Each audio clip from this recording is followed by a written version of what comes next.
Good morning, good evening, good afternoon, wherever you are in the world. This is John with Tommy's Top Picks, and I'm here today to go over some interesting tech. This is kind of a follow up, a semi follow up to the card value video. Something happened. I woke up this morning, and on my Patreon, I had a notice that Teklolabs.com, link in the description below, has been released. Now, this is from the same developer who did FabDB, which is a great site if you have not checked it out. I am a patron of them. That's how I got the notice of it. This is a beta, so we'll dig in a little bit and see what that means, but there's some cool stuff here I wanted to share with you, and it does follow on with some of the information that I had given on the card value video previously about zero cost and whatnot. But we'll review all of that as we get into this. So let's dig in and take a look at the site, what we have here. Definitely worth checking out, and I think it's going to be a great resource moving forward. So this page is the top ranked cards in all formats. So it's the favorite cards in all the decks that are submitted to FabDB, which is an open situation. So it can be any number of decks and types of decks. But there's a couple things that stood out to me. Obviously, one is that Command and Conquer is the most popular card. I mean, everyone could have guessed that. Arcanite Skullcap being number 2, also something that's obvious and apparent. Enlightened Strike is number 3. But from there, you can start to derive some interesting information, and you'll recognize a lot of these cards. Obviously, they're the most popular. But one of the things I came up with is that zero cost cards have a little bit extra card value than most cards, and we'll review how that all works in just a second. But essentially, you find that to be true based on this ranking in this this database of decks that have been submitted to FabDB. If this is really fully accurate, which is, seems like it's all working well and functional, then something like 78% to 84% of top cards, of the top 50 cards, when you exclude the equipment, are zero cost cards. And I believe there's a reason for that, and it's because zero has an additional point of value on the card. Now, what do I mean by that? So, Heaven's Claw is a good example. So, Heaven's Claw is a card that is a perfect 8-point card, right? Attack cards are 8-point. Non-attack cards are around 7-ish. Reaction cards tend to be around 7-ish. It's a little bit fuzzy because of the way they work with the go-in and such, but give or take, card values are about 8 points. Now, it does have some variance, and you can identify more valuable cards using this. Go review my other video if you want to understand the mechanics of all that. But just a quick review. When I say an 8-point card, I mean there's an attack of 5, there's a defense of 3, so that's 8. You have a pitch value of 1, so that's now 9. But then you subtract the cost, so that goes to 8. And there's no text on this, so this is a very clean one. And if you go and do Heaven's Claw Blue, you'll see that it is still true even though the values have swapped around, right? So a 3, 6, 9 minus 1, 8. So the attack value got reduced, the pitch value got increased. And this is how most of the cards work in the game. They all have essentially a balance point around 8 points, give or take. And again, there's a few exceptions that go above and beyond, which we'll see. And then there's also exceptions within the subclass, like reactions. I think they might give an extra point of value because a reaction is kind of a surprise. I'm not entirely sure how the the black box of balancing the cards works. It's kind of what we're trying to discover here, but there are some variants that go outside of this. But generally speaking, if you think of a card as an 8-point value, you can identify high value cards by thinking of it that way. So let's go back and look at these top cards here.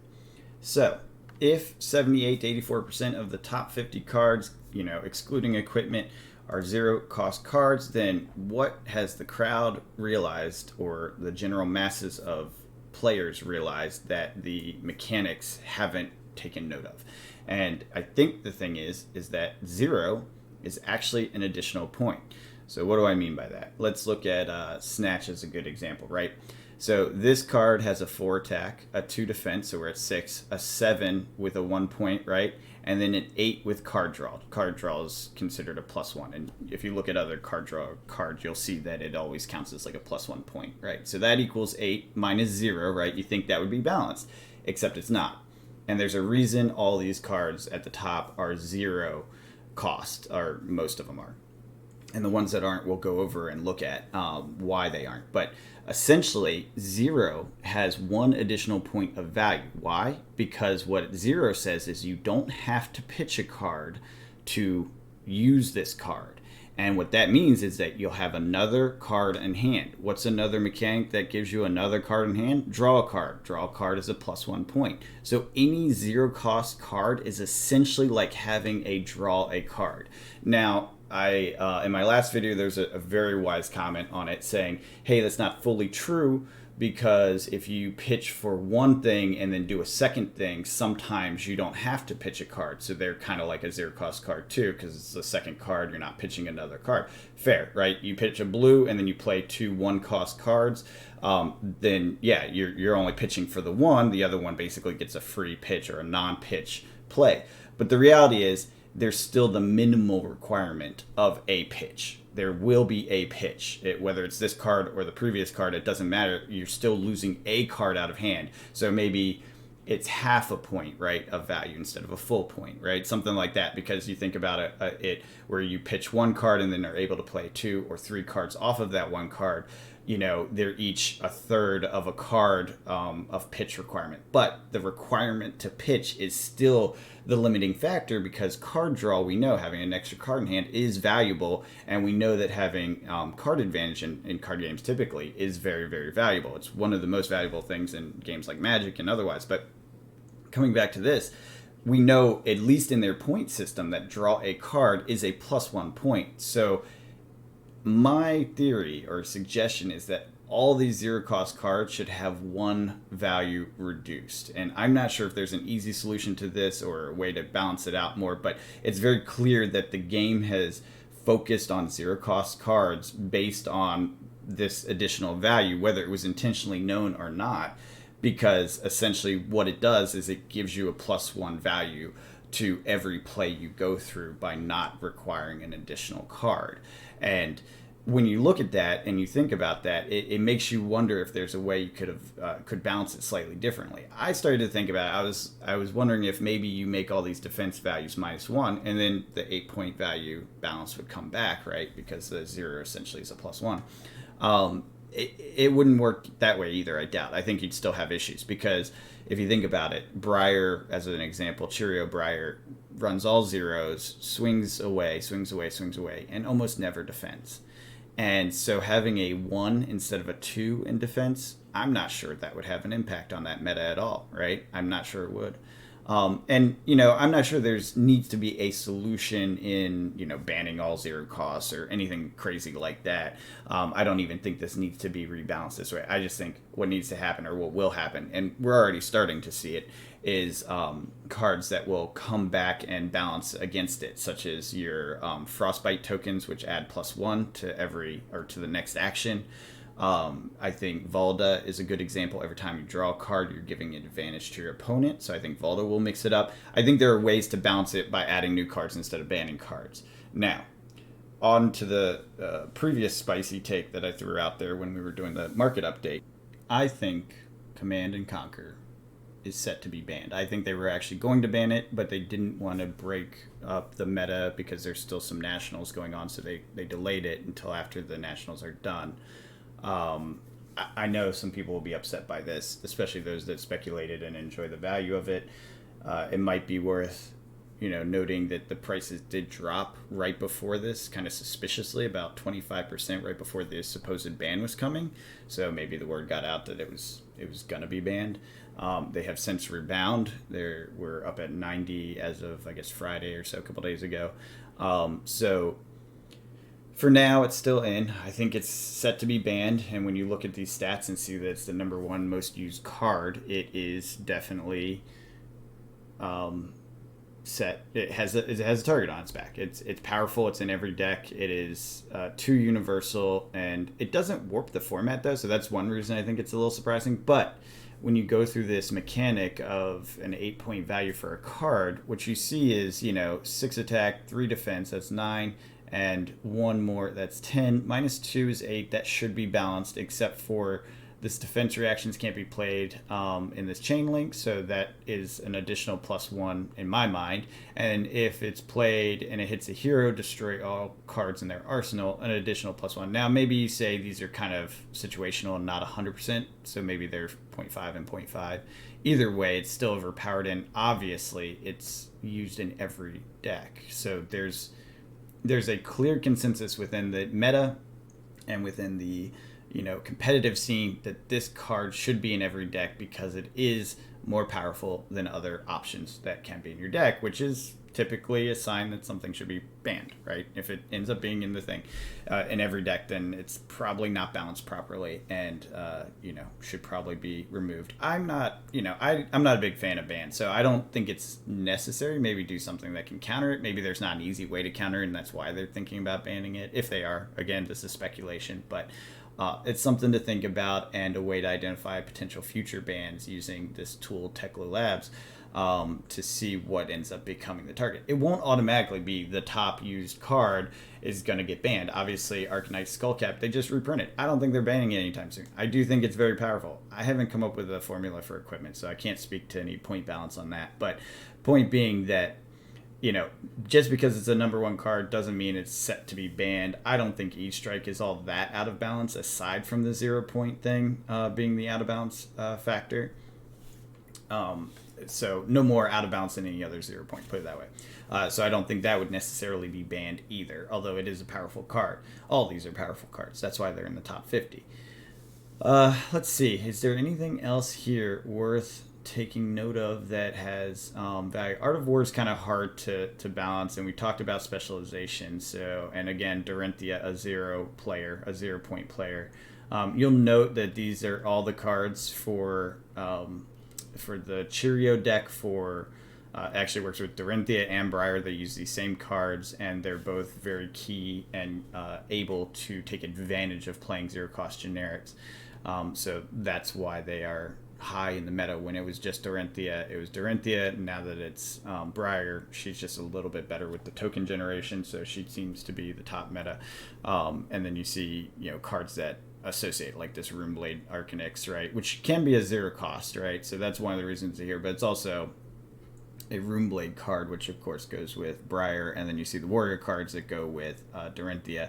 I'm assuming Out for Blood, despite being a 1-cost card. And this one seems balanced. If you do the math on it, it's just 8 points. It's not over because it does cost 1. I think it's just a popular card with the Dorinthia deck. So you have the best cards, then you have the heroes that work best with the best cards, and then you have support cards for those heroes' decks is essentially how it works out. And that's how you can see how this plays. Spoils of War is another example. I think it's just a good card that works well with Dorinthia, which works well with 0-cost warriors, or 0-cost cards. So that's the general overview. Very cool site. Super excited about Teklolabs releasing this. I've just started to delve into it. I thought this would be a good video to update the last one. I will be honest. I was a little sad that they got here. I like the tool. I'm super happy to use the tool, and I like I said, I'm a patron. I support these guys. I love them.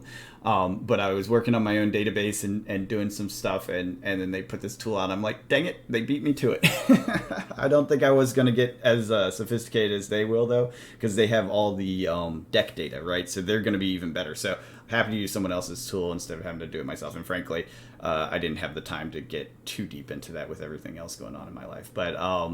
But yeah, I'll keep looking through this tool. I'll keep doing my database analysis because I do have a database now of all the cards and supposed values and things of that nature I've been working on. So I have been doing some analysis on it. I just hadn't gotten too deep into it. And this tool comes out, makes my life a lot easier. So I will continue to do the analysis and dig in and go support these guys over at fabdb.net. Great group. The Discord's awesome. The developer is great. He's also the guy who created Wraith Times, I believe. So that's an additional project. Like he does a lot of stuff. Very cool member of our community. And so go support them at Patreon. It's definitely worth it, in my opinion. That's it for me right now. I hope you all have a lovely day. And if you like the content, definitely leave a comment, especially if there's something in particular you want me to analyze or look at. I'll be happy to dig in deeper.